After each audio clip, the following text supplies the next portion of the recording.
এই গানটা তো তোমরা সবাই শুনেছো, বাট সিনেমাটা কিন্তু সবার জন্য নয়। কথা কেন বলছি?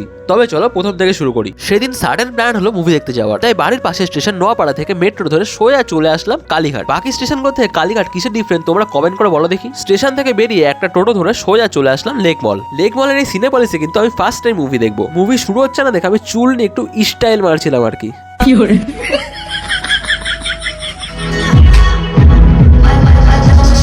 এরপরে কিন্তু ধুন্ধুমার স্টাইলে শুরু হয়ে গেল ধুরন্ধর মুভি। বাট আমার সব থেকে ভালো লেগেছিল কিন্তু সঞ্জয় দত্তের এন্ট্রিটা।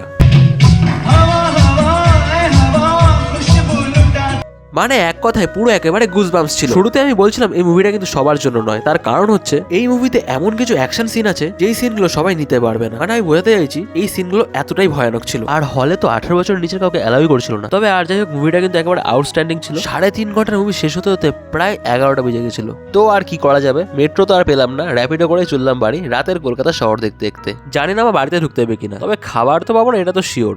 বাড়ি গিয়ে আর কি করা যাবে, জোম্যাটো সুইগি করতেই হবে, কিছু করার নেই। তো দোস্ত লোক, আজকে ভিডিওটা এত অবধি। যদি বাইরে ঢুকতে পারি দেন নেক্সট ভিডিও আপলোড করবো। खत्म, bye bye, tata, goodbye, गया।